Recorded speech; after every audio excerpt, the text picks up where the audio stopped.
நண்பர்கள் அனைவருக்கும் வணக்கம். நான் உங்கள் மனவா. நீங்கள் பார்த்து கொண்டிருப்பது உங்கள் மனோவிலாக் சேனல். இன்றைக்கி நம்ம என்ன பார்க்குறோம்னா, பாருங்கள், கடவுள் நமக்கு கொடுத்த பல ஆசீர்வாதங்கள் இந்த பூமியில் உண்டு. அதில் ஒன்று வனம், அதாவது மலை பகுதிகள், மலை, கடல் எல்லாமே நமக்கு ஆசீர்வாதம் தான்.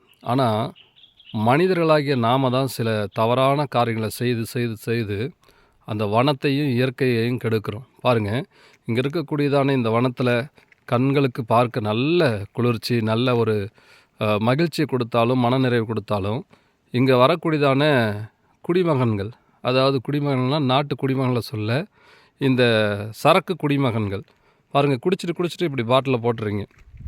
கொஞ்சம் நினச்சி பாருங்கள், இந்த பாட்டில் மேலே கிட்டத்தட்ட 200-300க்கும் மேற்பட்ட வெயிட்டு, அந்த 300-400 கிலோ இருக்கக்கூடியதான காட்டெருமைகள், கரடி, இந்த மாதிரி காட்டு விலங்குகள் அதன் மேலே காலை வைக்கிறதோ அல்லது இதில் ஏதாவது தண்ணி கிடைக்குமான்னு சொல்லி எதிர்பார்த்து தாகத்தில் எடுத்து அது கீழே தூக்கி போடும்போது உடையும் போது, அல்லது நீங்களே கூட உடச்சிட்டு போட்டுறீங்க. பாருங்கள் எவ்வளோ இருக்குது பாருங்கள். கொஞ்சம் மனசாட்சியோடு கொஞ்சம் நினச்சி பாருங்கள். எல்லோரும் குடிச்சிட்டு உங்கள் வீட்டில் அல்லது உங்கள் இடத்துல அல்லது உங்கள் தோட்டத்தில் வந்து போட்டால், அந்த இடத்துல உடச்சி போட்டால் உங்களுக்கு எப்படி இருக்கும்? காட்டிலன்னா கேட்குறதுக்கு ஆள் இல்லை, கேட்பாரில்ல, மேய்ப்பாரில்ல. மனசாட்சி இருக்குதா உங்களுக்கு? இந்த மாதிரி தயவுசெய்து குடிச்சிட்டு கண்ட இடத்துல பாட்டில் போடாதீங்க. நீ தான் குடிச்சு கெட்டு அழிஞ்சு போகிறீங்கன்னா நாட்டையும் நாசம் பண்ணாதீங்க, சரியா? நீங்கள் குடிச்சு சாவுங்க, இல்லை குடிக்காமல் நல்லா வாழுங்க. இது ரெண்டில் நீங்கள் தான் முடிவு பண்ணணும். உங்களை குடிக்க வேணான்னு சொல்லி நம்ம தொண்டை தண்ணி தான் வற்றி போகுது. அதனால் தயவுசெய்து சொல்கிறத புரிஞ்சுக்கிங்க. விதவிதமாக காசு போட்டு வாங்கி குடித்து அழித்து உங்கள் குடும்பத்தை அழித்து நீங்களும் அழிஞ்சு கெட்டு குட்டிச்சவராக நாசமாக போகிற நீங்கள் தயவுசெய்து வனத்தில் இது போல் போடாதீங்க. பாருங்கள் எத்தனை பாட்டில் விதவிதமாக. இதுக்கெல்லாம் உங்களுக்கு காசு எங்கேருந்து தான் கிடைக்குதுன்னு தெரில. இதெல்லாம் என்ன சொல்கிறதுன்னு தெரில.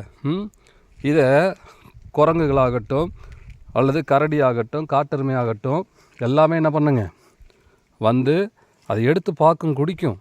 ஏன் அப்படின்னா அதில் கொஞ்சம் நீங்கள் மிச்சம் மீதி வச்சாலும் சரி ஒரு பொட்டு, அல்லது மழை பெஞ்சு அந்த தண்ணி அதில் ஏதாவது கொஞ்சம் இருந்தாலும் சரி, அந்த தாகத்துக்கு பாவம் அதுங்கெல்லாம் குடிக்கிறதுக்கு தண்ணி இல்லாமல் கஷ்டப்படுதுங்க. இந்த கோவத்தில் அதுங்க என்ன பண்ணுன்னா அது தூக்கி போடுறதோ அல்லது நீங்கள் உடைக்கிறதோ இப்படி இருக்கும்போது இதனால் என்ன ஆகுது தெரியுமா? அந்த மிருகங்கள் காயப்படுத்தப்படுது. கால்களில் அது காயப்பட்டு அந்த புண்ணு ஆறாமல் கொடிதான வலி நிமித்தமாக இதுபோல் மலைவாழ் மக்கள், இந்த மலையில் வசிக்கக்கூடியதான அந்த மக்களாகிய மலைவாழ் மக்கள் போக்குவரத்துக்கு பயன்படுத்தக்கூடிய இந்த ரோடுகளில் அதுங்க வந்து சிலரை தாக்குதுங்க. அந்த வலியும் வேதனையும் தாங்க முடியாமல் சிலரை தாக்குதுங்க. தயவுசெய்து புரிஞ்சுக்குங்க. இதை நான் வீடியோ எடுக்கலாம், ஆனால் தாக்குகிற நேரத்தில் யாரும் வீடியோலாம் எடுத்துகிட்டு இருக்க முடியாது, சொல்லிகிட்டு இருக்க மாட்டாங்க. என்ன பண்ணுறது போ அப்படின்ற மாதிரி தான் எல்லாம் போவாங்க. அதனால் தயவுசெய்து புரிஞ்சுக்குங்க. மலைவாழ் மக்களுக்கு எத்தனையோ காட்டு ஜீவராசிகள் அமைதியாக போனது உண்டு. ஆனால் காயப்பட்ட மிருகங்களும் குட்டின்ற மிருகங்களும் அது என்ன பண்ணுன்னா வரப்போகிறவங்களெல்லாம் தாக்கிக்கிட்டு இருக்கும். அதனால் தயவுசெய்து நீங்கள் நல்லா இருக்கிறீங்க, அதனால தான் பாட்டிலெல்லாம் வாங்கி நல்லா குடிக்கிறீங்க. குடிக்கிற நீங்கள் தயவுசெய்து குடிச்சிட்டு அந்த ஒயின் ஷாப்லேயே வச்சுட்டு வந்துடுங்க. நாட்டில் அல்லது ரோட்டு ஓரத்தில் அல்லது காட்டில், வனத்தில் தயவுசெய்து இந்த மாதிரி போடாதீங்க. இதனால் காட்டு விலங்குகளுக்கு மட்டும் பிரச்சனை இல்லை, காட்டில் அல்லது மலைகளில் வசிக்கக்கூடியதான மலைவாழ் மக்கள், இந்த மலையிலலாம் ஏறுறது இறங்குறது எவ்வளோ கஷ்டம் தெரியுங்களா? போக்குவரத்து எவ்வளோ கஷ்டம் தெரியுங்களா? எத்தனையோ ஜனங்கள் இன்றைக்கி நடந்து போகிறாங்க, பஸ் வசதி கிடையாது, டூ வீலர் இல்லாத குடும்பங்கள் எத்தனையோ உண்டு. அப்படி இருக்கும்போது எவ்வளோ கஷ்டப்பட்டு போகிறாங்க வராங்க. ஆனால் அப்படி போகும்போது கரடியால் தாக்கப்படுறாங்க, காட்டெருமைகளால் தாக்கப்படுறாங்க. தயவுசெய்து புரிஞ்சுக்கிங்க. நீங்கள் குடிக்கிறீங்களா, அது உங்கள் விருப்பம். குடிச்சிட்டு அந்த பாட்டிலை தயவு செய்து ஒயின் ஷாப்லேயே வச்சுட்டு வாங்க, அல்லது நீங்கள் வாங்கிட்டு போய் தான் குடிப்பீங்க, கண்ட இடத்த தான் போடுவீங்க, அதான் உங்களுடைய பழக்கம் வழக்கம் அப்படின்னா நீங்கள் குடிச்சிட்டு திரும்ப அதை எடுத்துக்கிட்டு அந்த காலி பாட்டிலை எடுத்துகிட்டே போயிட்டு அடுத்த முறை சரக்கு வாங்குறீங்களே, அப்போ அந்த பாட்டில் அங்கே வச்சுட்டு தயவுசெய்து புது பாட்டில் வாங்கி எடுத்துகிட்டு வந்துட்டு குடிச்சிட்டு திரும்ப ஒரு ரொட்டேட்டாக அதே பண்ணுங்கள். அதனால என்ன ஆகுன்னா வனம் பாதுகாக்கப்படும், எந்த மிருக ஜீவராசிகளுக்கும் கால்களில் புண்ணாகாது. தயவுசெய்து புரிஞ்சுக்கிங்க. அந்த மிருகங்கள் காயப்படுவதனால தான் மனிதனை தாக்க ஆரம்பிக்குது. அதனால் நிச்சயமாக சொல்கிறேன், இதுபோல் தவறான காரியங்களை நீங்கள் மனிதர்களாக இருந்தால் செய்யாதீங்க.